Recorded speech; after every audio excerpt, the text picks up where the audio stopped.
channel Ngulik Horor.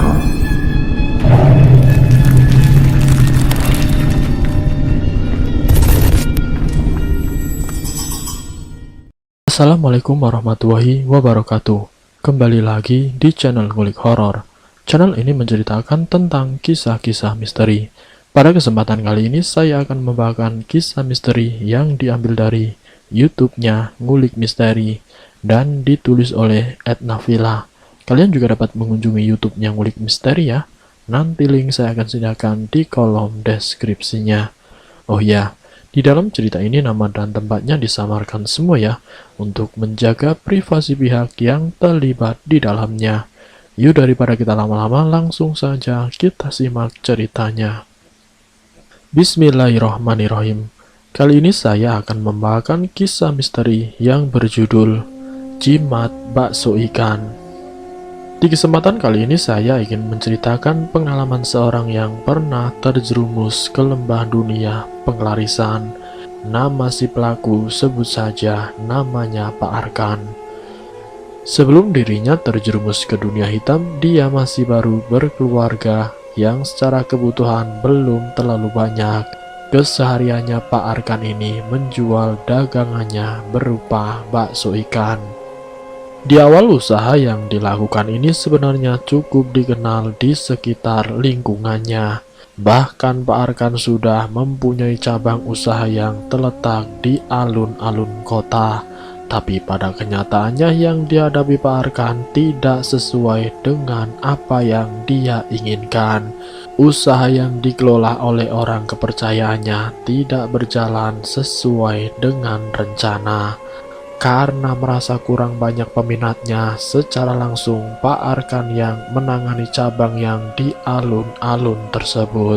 Pak Arkan yang menghadapi secara langsung berubah secara spontan. Yang namanya tangan terkadang menimbulkan rasa atau kenikmatan yang berbeda. Jadi mungkin si pelanggan lebih cenderung menikmati dari racikan Pak Arkan sendiri daripada racikan karyawannya. Makanya cabang yang ditempatkan di alun-alun kota itu tidak membuahkan hasil seperti yang diharapkan. Usaha yang dilakukan di rumah yang dihadapi istrinya semuanya sama. Hasilnya tidak sesuai yang diharapkan. Pak Arkan mulai menyadari bahwa ternyata hanya kenikmatan yang dimiliki atau kelebihan yang dimilikinya yang mampu menarik pelanggan. Karena memang waktu itu usaha yang awalnya berada di rumahnya terlalu ramai, Pak Arkan mencoba buka cabang di alun-alun. Karena istrinya Pak Arkan sedang mengandung yang beberapa minggu lagi akan melahirkan. Pak Arkan juga tidak mungkin bisa melakukan usaha di rumahnya yang dibantu istrinya karena kondisinya yang masih hamil tua. Untuk menghadapi persalinan anak kedua, Pak Arkan harus berpikir secara matang. Mau bagaimana usaha yang ada di alun-alun atau di rumah? Kalau di alun-alun dipasrahkan atau diserahkan ke orang lain, hasilnya tidak akan berkembang secara pesat. Usaha yang di rumah pun harus dirinya yang meracik, kalau tanpa bantuan istri pasti akan keteteran. Saat istrinya merasa mulas hampir 1 minggu Pak Arkan tidak menjual dagangannya karena dia sibuk mengurus anaknya. Sementara pelanggan-pelanggan yang datang pulang kembali, dan itu pun berlanjut sampai usia anak yang dilahirkan itu sampai berusia 21 hari. 21 hari inilah yang menjadi penyebab kebutuhannya melunjak karena persalinan yang dihadapi istrinya lewat operasi. Disitulah hancurnya suatu usaha yang dimiliki oleh Pak Arkan yang tidak bisa kembali seperti semula. Usahanya yang bangkrut karena semua modal, semua tabungannya habis untuk biaya operasi istrinya yang melahirkan anak keduanya. Saat itulah Pak Arkan mulai merasakan bagaimana dia tidak bekerja, sementara kebutuhan yang harus dikeluarkan itu semakin banyak. Kurang lebih 1 bulan Pak Arkan tidak bekerja. Satu cabang yang berada di alun-alun sudah dijualnya. Semenjak saat itu Pak Arkan mulai kebingungan, harus memutar otaknya, harus kemana lagi dia mendapatkan modal. Sementara uang sisa dari tabungannya hanya cukup untuk kebutuhan sehari-harinya. Belum lagi untuk melunasi hutang dan biaya persalinan perawatan anaknya. Karena keadaan yang mendesak itulah Pak Arkan meminta tolong kepada orang yang salah, yaitu meminta tolong kepada rentenir yang tujuannya untuk modal agar bisa mengelola usahanya kembali. Uang yang didapatkan dari rentenir ini ternyata berakibat buruk. Dari usaha yang ditekuninya kembali tidak mendapatkan hasil yang lebih, hanya bisa untuk memutar modal dan kebutuhan sehari-harinya. Sedangkan setiap minggunya rentenir menagih hutangnya sesuai janji Pak Arkan. Pendapatan selama 1 minggu hanyalah pas-pasan, sementara angsuran kalau ditunggak terus-menerus pasti ada bunganya, dan itu pun bunganya besar. 1 minggu, 2 minggu terjadi sampai hampir 3 bulan lamanya Pak Arkan tidak bisa mengangsur angsurannya. Yang seharusnya dilakukan berdasarkan tanggal, Pak Arkan selalu mundur. Pak Arkan semakin bingung, bukannya untung malah buntung. Sedangkan kebutuhan sehari-harinya semakin banyak, apalagi kebutuhan anaknya. Kebutuhan itulah yang benar-benar Pak Arkan semakin bingung. Pak Arkan yang sudah sangat bingung akhirnya memutuskan untuk ke dunia sesat.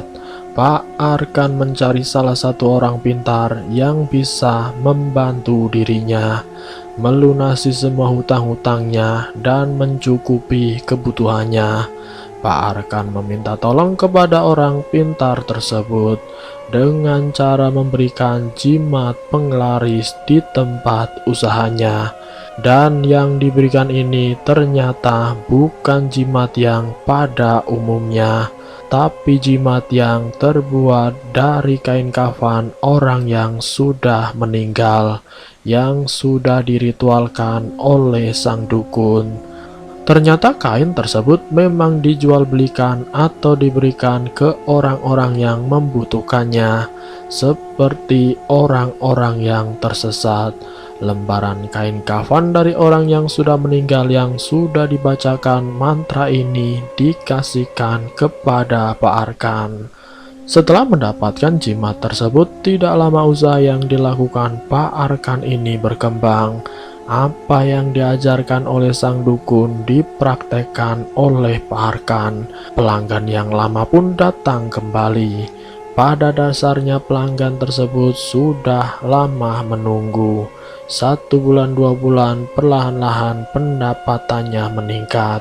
Hingga 3 bulan pendapatannya bisa 18 juta. Sehingga semua hutangnya bisa dilunasi dalam jangka waktu 1 bulan kali angsuran. Dalam jangka waktu 1 bulan 4 kali angsuran. Yang tadinya 1 minggu dia hanya mendapatkan untuk kebutuhan keluarganya, tapi setelah menggunakan jimat tersebut, usaha dan penghasilannya meningkat drastis. Aneh tapi nyata. Inilah yang dialami Pak Arkan saat menggunakan jimat penglaris yang dibantu oleh sang dukun. Jimat yang menggunakan kain kafan yang harus ditaruh di antara tempat dagangannya. Entah itu di dalam panci memasak air, entah itu di keranjang bawah tempat baksonya, entah itu di atas, di mana ini jimat harus ada. Namun satu waktu yang namanya manusia pasti ada lupanya dan khilaf. Pak Arkan melakukan kesalahan benar-benar dirasakan. Yang namanya pelanggan tidak ada satupun yang membeli baksonya. Dari buka jam 1 siang sampai jam 8 malam tidak ada satu pengunjung pun yang datang. Tapi berbeda saat ditaruh jimat yang sudah diritualkan di malam harinya. Dari situlah Pak Arkan mulai tergantungan dengan jimat tersebut yang membuatnya lupa akan nikmat yang diberikan oleh Sang Pencipta. Jiwa dan hati juga seluruh tubuhnya itu sudah bergantung pada jimat tersebut. Setiap kali apapun usaha yang akan dilakukan setiap malamnya, Pak Arkan melakukan ritual menyembah jimat tersebut, bahwa sesungguhnya kuasa Tuhan itu lebih jauh hebat dan besar daripada jimat yang hanya dibantu oleh iblis. Tapi saat menggunakan jimat secara pendapatan tidak bisa dipungkiri, semenjak Pak Arkan menggunakan jimat, hutang-hutangnya lunas dalam waktu yang singkat. Kios yang ada di alun-alun pun yang sempat terjual karena persalinan istrinya sekarang bisa dibelinya kembali, walaupun dengan harga yang sangat mahal, karena kios tersebut letaknya sangat strategis. Walaupun di tempat tersebut ditempati oleh karyawannya, tapi dengan menggunakan jimat pelanggannya jauh lebih banyak dari usaha yang dibuka di rumahnya yang sama-sama menggunakan jimat.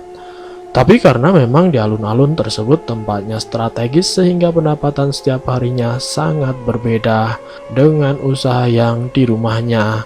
Dari hasil cabang tersebut yang sangat besar, Pak Arkan mencoba mencari kios lain untuk membuka cabang lagi. Walaupun harga sewanya mahal karena Pak Arkan yang sudah ketergantungan kepada jimat. Pak Arkan mencoba mencari kios lain untuk membuka cabangnya lagi. Walaupun harga sewanya mahal karena Pak Arkan yang sudah ketergantungan kepada jimat dan keyakinannya tidak membuatnya berpikir panjang. Pak Arkan juga meminta bantuan kepada Mbah Dukun agar orang-orang bisa dengan mudahnya menyewakan atau menjual kiosnya kepada Pak Arkan. Benar apa yang diinginkannya terwujud, entah itu kebetulan atau tidak, yang namanya sifat manusia itu mudah terlena. Kini Pak Arkan sudah mempunyai 5 cabang yang semuanya digunakan. Selama beberapa tahun setelah cabang-cabangnya berkembang pesat sampai dikenal di kota-kota tempat dia tinggal. 3 tahun lamanya Pak Arkan menggeluti usaha bakso ikannya dengan menggunakan jimat. Ternyata anak Pak Arkan yang dilahirkan lewat sesar, yang dilahirkan sampai habis-habisan hingga usahanya bangkrut. Ternyata yang terjadi dengan anaknya yang berusia 3 tahun ini ternyata mengalami cacat mental. Dari pola pikirannya yang lambat, gerak tubuhnya yang tidak normal seperti layaknya anak kecil pada umumnya. Anak Pak Arkan ini bisa dibilang idiot. Pak Arkan hidup dengan kemewahan, tapi yang didapati anaknya yang dilahirkan oleh istrinya tidak bisa menikmati kekayaan yang dimilikinya. Sementara Pak Arkan menginginkan anak ketiganya, tapi semua itu tidak bisa dilakukan dikarenakan istrinya tidak bisa hamil lagi akibat operasi sesar kala itu. Dan hanya sisa 1 anak yang diharapkan untuk menjadi penerus usahanya. Tapi kenyataannya anaknya meninggal secara mendadak. Pak Arkan sangat terpukul karena untuk apa kaya kalau tidak ada penerusnya. Sementara istrinya sudah tidak bisa memberikan keturunan lagi. Pak Arkan berizin untuk menikah lagi pun tidak diizinkan oleh istrinya. Walaupun sebenarnya banyak yang ingin menikah dengannya. Namun pada akhirnya Pak Arkan memutuskan untuk menikah siri. Tapi pada kenyataannya menikah tidak secara hukum tidak bisa mendapatkan warisan dari hasil yang dia dapatkan bertahun-tahun dengan menggunakan bantuan lewat media yang dibantu dukun, yang ternyata sia-sia saja karena semua anak kandungnya sudah meninggal dan cacat mental, dan juga anak dari wanita simpanan yang tidak bisa meneruskan usahanya. Pada saat itulah Pak Arkan benar-benar merasakan bagaimana kelamnya hidup. Ternyata hidup hanya bersifat sementara. Di sini Pak Arkan sudah merasa lelah dia sudah tidak lagi rutin melakukan ritual pada jimatnya. Kini secara pendapatannya mulai turun drastis karena tidak menggunakan jimat yang biasanya ditempatkan di cabang-cabangnya. Pak Arkan sudah merasa jenuh, merasa hidupnya tidak ada gunanya lagi. Apa yang dilakukannya ternyata berimbas pada kematian anaknya dan juga cacat mental pada anaknya. Di tahun ke tahun dia harus menutup cabangnya, dan yang tersisa hanyalah cabang yang ada di alun-alun kota. Pak Arkan mencoba meminta bantuan ke dukun agar jimat itu berfungsi lagi. Mungkin perjanjian dengan iblis yang waktu itu harus diberikan setiap malam. Kini Pak Arkan lalai, karena kalau ingin usahanya lancar, Pak Arkan harus rajin ritual. Akhirnya dari kelalaiannya itu berdampak pada anaknya yang meninggal dan cacat mental. Kemudian Pak Arkan berkunjung ke salah satu orang yang ternyata orang tersebut mengetahui perilaku yang dilakukan Pak Arkan selama ini.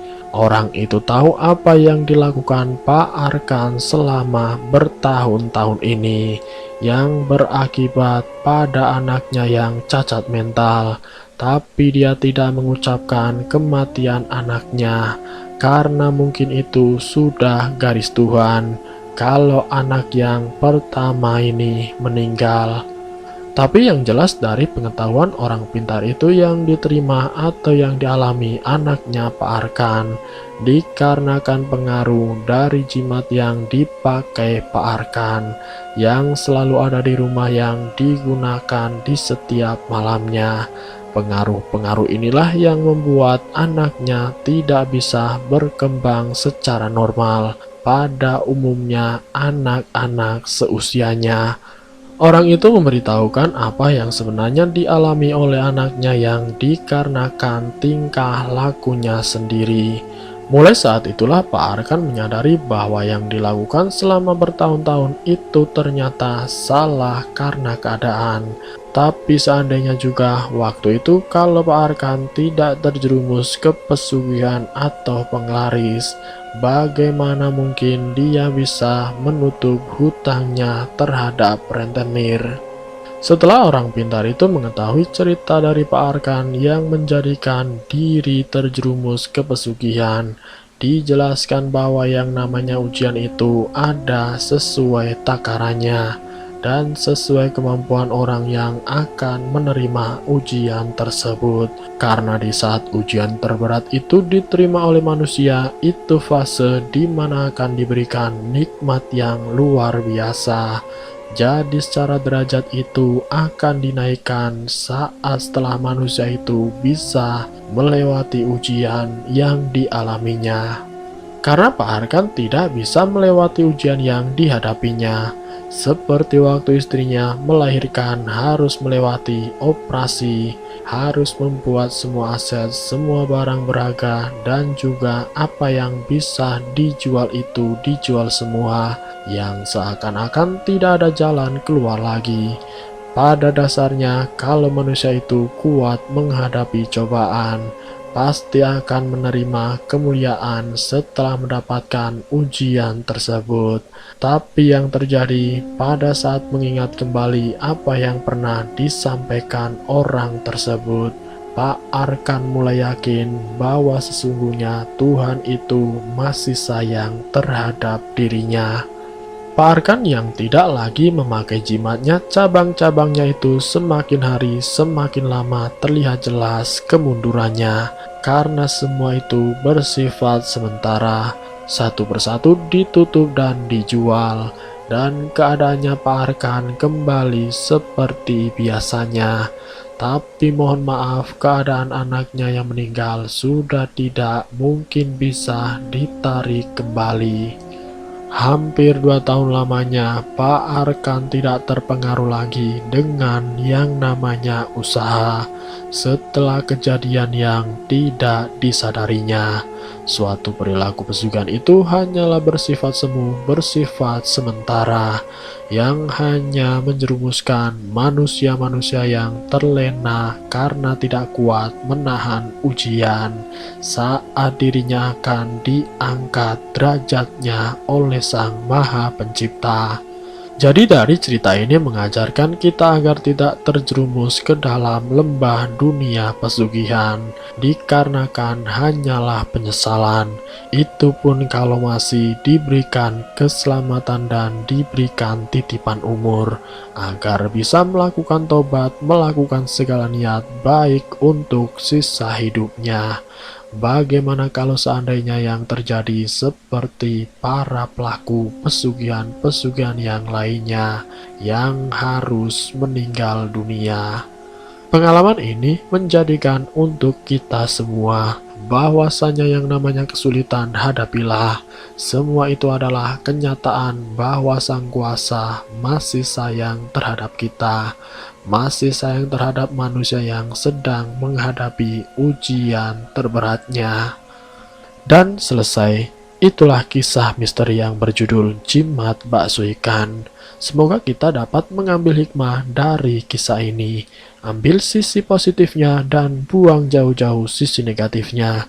Terima kasih sudah mampir di channel kami. Jika kalian tertarik dengan video kami, silahkan tekan tombol like, share, dan komen. Tekan subscribe untuk mengikuti video kami selanjutnya. Wassalamualaikum warahmatullahi wabarakatuh.